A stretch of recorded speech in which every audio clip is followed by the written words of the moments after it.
Assalamualaikum warahmatullahi wabarakatuh dan selamat pagi anak-anak. Bagaimana kabarnya hari ini? Gue harap kalian dalam kondisi yang sehat. Sebelum kita memulai proses pembelajaran, silakan ketua kelas untuk pimpin dalam doa. Ya, materi kita hari ini yaitu pembentukan kelompok sosial. Ada yang tahu apa itu kelompok sosial? Ya, kelompok sosial adalah himpunan atau kesatuan-kesatuan manusia yang hidup bersama karena saling berhubungan di antara mereka secara timbal balik dan saling memengaruhi. Adapun menurut para sosiolog, pengertian kelompok sosial, menurut Horton, kelompok sosial merupakan setiap kumpulan orang yang memiliki kesadaran bersama akan keanggotaan dan saling berinteraksi. Yang kedua itu menurut Serjono Swekarto, kelompok sosial merupakan kesatuan manusia yang hidup bersama, berhubungan secara timbal balik. Adapun ciri-ciri dan syarat kelompok sosial. Ciri-ciri kelompok sosial yang pertama, merupakan kesatuan yang nyata dan dapat dibedakan dari kelompok atau kesatuan manusia lain. Yang kedua itu memiliki struktur sosial yang setiap anggotanya memiliki status dan peran tertentu.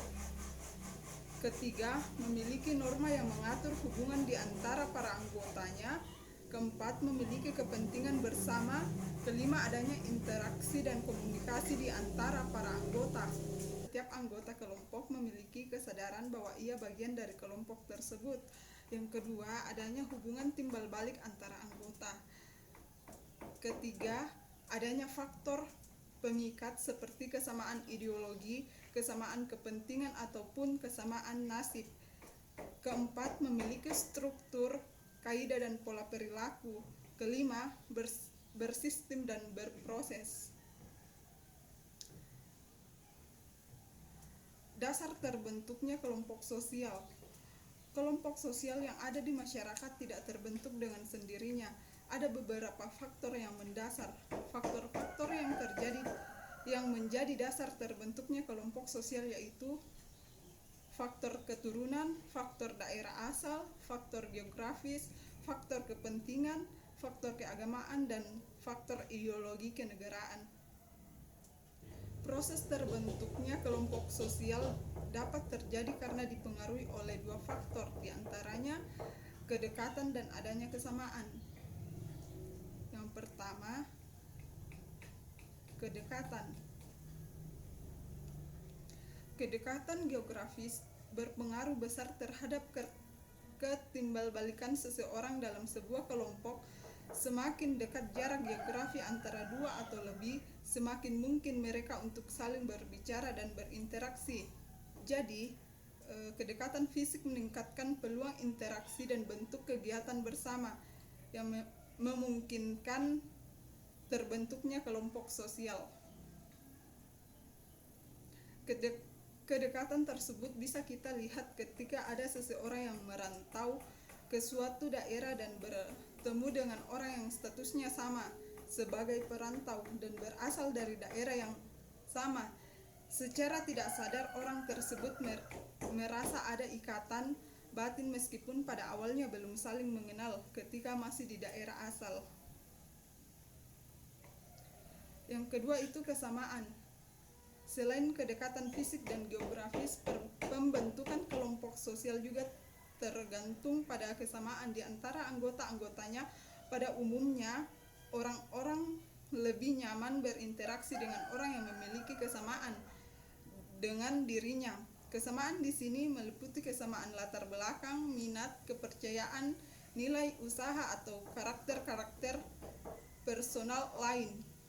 Macam-macam kesamaan tersebut juga bisa dikategorikan menjadi tiga aspek. Yang pertama, kesamaan kepentingan.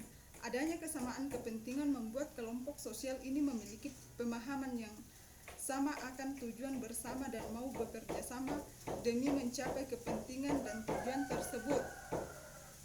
Hal Hal ini terlihat pada kelompok belajar di sebuah kelas atau bimbel yang para anggotanya sama-sama memiliki kepentingan untuk lulus atau mendapat nilai tersebut. Yang kedua itu kesamaan keturunan. Kelompok sosial yang terbentuk dengan persamaan keturunan akan memiliki tujuan yang sama, yakni menyambung tali persaudaraan. Dampak positifnya, masing-masing anggotanya secara tidak langsung memiliki komitmen untuk tetap aktif terlibat dalam kelompok sosial ini untuk menjaga agar tali persaudaraan tidak terputus. Dan yang ketiga itu kesamaan nasib. Adanya persamaan nasib atau pekerjaan, maka dapat terbentuk kelompok sosial yang mewadahi yang bertujuan meningkatkan taraf hidup maupun kinerja anggotanya. Contohnya, perkumpulan informasi mitra ojek online yang saat ini sedang marak di berbagai kota. Adanya perkumpulan ini didasari oleh kesamaan nasib dan profesi para anggotanya sebagai sesama mitra ojek online yang membutuhkan wadah untuk saling berbagi cerita dan informasi terbaru terkait penumpang dan kebijaksanaan perusahaan. Faktor pendorong dinamika kelompok sosial. Berikut ini beberapa faktor pendorong dinamika kelompok sosial. Yang pertama itu faktor pendorong dari luar kelompok. Faktor pendorong dari luar kelompok merupakan pengaruh luar yang menyebabkan berkembangnya suatu kelompok sosial. Di antaranya itu perubahan situasi sosial, perubahan situasi ekonomi, perubahan situasi politik. Dan yang kedua itu faktor pendorong dari dalam kelompok. Faktor ini merupakan kondisi dalam kelompok yang menyebabkan perkembangan suatu kelompok sosial, diantaranya yaitu adanya konflik antara anggota kelompok, adanya perbedaan kepentingan, adanya perbedaan paham. Sampai di sini yang Ibu jelaskan. Ada yang ingin bertanya? Kalau tidak ada yang bertanya, Ibu harap kalian sudah paham semua. Cukup sampai di sini materi kita hari ini. Kita lanjutkan minggu depan.